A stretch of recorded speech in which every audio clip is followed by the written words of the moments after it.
ગુરુ પૂર્ણિમા અષાઢ મહિનાની પૂર્ણિમાના દિવસે મનાવવામાં આવે છે. આ પર્વ કેવી રીતે મનાવવામાં આવે છે? આ દિવસનું શું મહત્વ છે? આનો ઇતિહાસ શું છે? આ તહેવાર સાથે જોડાયેલી તમામ માહિતી આજની પોસ્ટમાં આપણે જાણીશું. ભારતીય સંસ્કૃતિમાં ગુરુનું સ્થાન સર્વોપરી છે. આજની પોસ્ટમાં આપણે ગુરુના મહિમા વિશે જાણીશું.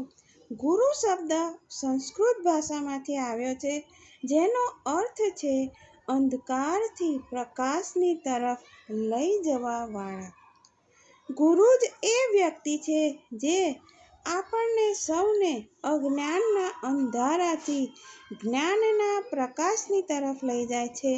ગુરુના વિશે અનેક શાસ્ત્રોમાં પણ ઉલ્લેખ કરવામાં આવ્યો છે. પીડાથી બચાવી શકે એવા ગુરુને પ્રણામ હો. આપણે તેવા ગુરુને હંમેશા પ્રણામ કરીએ છીએ. ગુરુનો મહિમાનું વર્ણન આપણા વેદ, પુરાણ અને અન્ય ધાર્મિક ગ્રંથોમાં વિસ્તારથી બતાવવામાં આવેલું છે. ગુરુ પૂર્ણિમાના દિવસે શિષ્ય પોતાના ગુરુ પ્રત્યે પોતાની શ્રદ્ધા અને કૃતજ્ઞતા પ્રગટ કરે છે. ગુરુ પૂર્ણિમાનું પર્વ મહર્ષિ વેદવ્યાસના જન્મદિવસના રૂપમાં મનાવવામાં આવે છે. મહર્ષિ વેદવ્યાસને વેદોના સંકલન કર્યા હતા અને મહાભારત જેવા મહાકાવ્યની રચના કરી હતી. એટલે આ દિવસે આપણે વ્યાસ પૂર્ણિમા તરીકે પણ ઓળખીએ છીએ અને ગુરુ પૂર્ણિમા તરીકે પણ ઓળખવામાં આવે છે. અષાઢ મહિનાની પૂનમને ગુરુ પૂર્ણિમા તરીકે ઉજવવામાં આવે છે.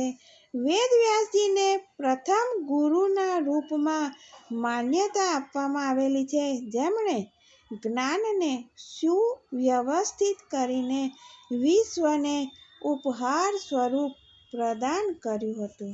જય શ્રી કૃષ્ણ મિત્રો, સ્વાગત છે તમારું મારી ચેનલ સ્નેહ સાગરમાં. જો આ ગુરુ પૂર્ણિમાની માહિતી, જાણકારી આપ સર્વને પસંદ આવી હોય તો હંમેશાની જેમ મારી ચેનલ સબસ્ક્રાઈબ કરી બેલ આઇકોન હિટ કરશો, લાઈક અને શેર પણ કરશો.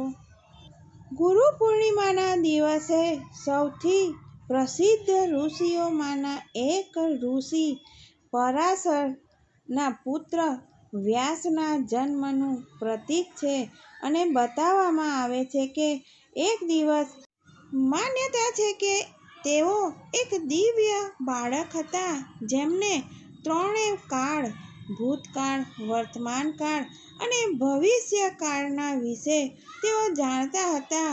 તેમને વેદોને 4 ભાગમાં વિભાજિત કર્યા હતા અને તેમણે અનુમાન લગાવ્યું હતું કે લોકો આધ્યાત્મિક અને ધાર્મિક રૂપમાં નિષ્ક્રિય થઈ જશે. તેઓએ તેને સંપાદિત કર્યું અને તે જાણકારી બધાની વચ્ચે લાવ્યા. તેમણે આસાન રીતે તે જાણકારી સર્વને જણાવી અને એટલે જ પ્રાચીન ગુરુના રૂપમાં તેમને ગુરુના રૂપમાં માનવામાં આવે છે અને આ દિવસે વ્યાસ પૂર્ણિમાના રૂપમાં મનાવવામાં આવે છે.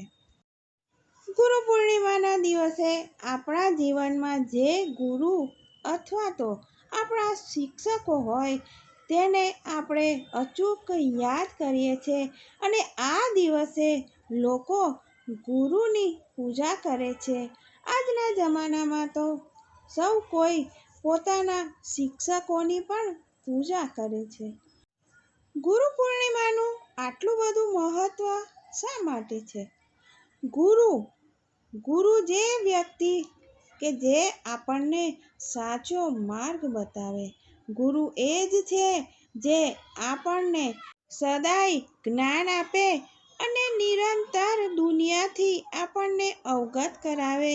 આપણને હંમેશા ધાર્મિકતાના માર્ગ ઉપર ચાલવા માટે પ્રોત્સાહિત કરે અને આપણા ભ્રમ અને વિચારોની વાસ્તવિકતા શીખવાડે છે. તેમના માર્ગદર્શન વગર આપણે રસ્તામાં આવવાવાળા અંધકારને દૂર કરવો ખૂબ જ મુશ્કેલ છે. ગુરુ આપણને સારા માણસ બનાવવા માટે મદદ કરે છે, આપણને માનવતા શીખવાડે છે. ક્યારેક તેઓ આધ્યાત્મિક ગુરુ હોય છે જે આપણા જીવનમાં ખૂબ જ ઊંડાણપૂર્વક આધ્યાત્મિક સમજને આપણને આપે છે. આપણને સારું જીવન જીવવા માટે એક ગુરુની આવશ્યકતા હોય છે. કેટલીક વાર તો આપણને સાચો રસ્તો ખબર ના હોય ત્યારે તે માર્ગ ઉપર ચાલવા માટે આપણા ગુરુ છે, આપણા શિક્ષક છે અને આપણા માતા પિતા માર્ગદર્શન આપે છે, આશીર્વાદ આપે છે અને સાચા રસ્તા પર ચાલવા માટે મદદ કરે છે. આજે આપણા માતા પિતા પણ આપણા બેસ્ટ ગુરુ હોય છે. ગુરુ પૂર્ણિમાનું પર્વ જીવનમાં સકારાત્મકતા અને સાચા માર્ગદર્શનનું પ્રતીક છે. આપણે ગુરુનું પૂજન કરવું જોઈએ અને તેમના આશીર્વાદ પ્રાપ્ત કરવા જોઈએ. જ્ઞાનવર્ધક પુસ્તકોને વાંચીને જ્ઞાન પ્રાપ્ત કરવાનો પ્રયાસ કરવો જોઈએ. ગરીબો અને જરૂરતમંદોને આપણે દાન પુણ્ય કરવું જોઈએ. સકારાત્મક વિચારો રાખવા અને નકારાત્મક વિચારોથી હંમેશા દૂર રહેવું જોઈએ. ગુરુ પૂર્ણિમા હિન્દુ ધર્મની સાથે સાથે બુદ્ધ ધર્મ અને જૈન ધર્મમાં પણ ખૂબ જ મહત્વપૂર્ણ માનવામાં આવે છે. બૌદ્ધ ધર્મમાં આ દિવસનું મહત્વ એટલા માટે વિશેષ છે કારણ કે આ દિવસે ગૌતમ બુદ્ધે સારનાથમાં પોતાના 5 શિષ્યોને પ્રથમ ઉપદેશ આપ્યો હતો અને જેને ધર્મચક્ર પ્રવર્તનના નામથી ઓળખવામાં આવે છે. જૈન ધર્મમાં પણ આ દિવસને મહત્વપૂર્ણ માનવામાં આવે છે કારણ કે આ જ દિવસે ભગવાન મહાવીરે પોતાના પ્રથમ શિષ્ય ગૌતમ ગણધરને પણ દીક્ષા આપી હતી. ગુરુ પૂર્ણિમાના દિવસે શિષ્ય પોતાના ગુરુની પૂજા અર્ચના કરે છે અને તેમના આશીર્વાદ પ્રાપ્ત કરે છે. આ દિવસે સવારે પ્રાતઃકાળમાં સ્નાન અને ધ્યાન થાય છે. ત્યારબાદ ગુરુની પૂજા થાય છે, જેમાં ફળ, ફૂલ, વસ્ત્ર અને મીઠાઈ અર્પિત કરવામાં આવે છે અને વિશેષ સ્થાનો પર તો ભજન કીર્તન સત્સંગનું પણ આયોજન કરવામાં આવે છે. આ દિવસે ઉપવાસ રાખવામાં આવે છે અને ગુરુએ આપેલા જ્ઞાન અને ઉપદેશનું અનુસરણ કરવાનો સંકલ્પ પણ લે છે. આજના આધુનિક યુગમાં પણ ગુરુ પૂર્ણિમાનું ખૂબ જ મહત્વ છે. ગુરુ શિષ્ય પરંપરામાં સમયની સાથે બદલાવ પણ આવ્યા છે, પરંતુ ગુરુના પ્રતિ આદર અને સન્માનની ભાવના આજે પણ એટલી જ પ્રબળ છે. આજના સમયમાં ગુરુ કેવળ ધાર્મિક આધ્યાત્મિક ગુરુ સુધી જ સીમિત નથી, પરંતુ તેઓ એક શિક્ષક, માર્ગદર્શક અને પ્રેરણાદાયક વ્યક્તિના રૂપમાં દરેક ક્ષેત્રમાં વિદ્યમાન છે. ગુરુ પૂર્ણિમાનો ઉત્સવ મનાવીને આપણે આપણા જીવનમાં ગુરુઓના યોગદાન અને સન્માનિત કરીએ છીએ અને તેમના દ્વારા બતાવવામાં આવેલા માર્ગ ઉપર ચાલવાનો સંકલ્પ કરીએ છીએ.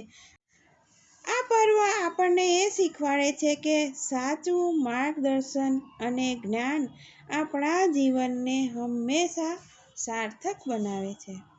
ગુરુ પૂર્ણિમાના દિવસે જ્ઞાન અને બુદ્ધિના દેવતા ભગવાન ગણેશજીની પણ પૂજા અવશ્ય કરવી જોઈએ. જય શ્રી કૃષ્ણ મિત્રો, ફરી મળીશું અવનવા વિષય સાથે.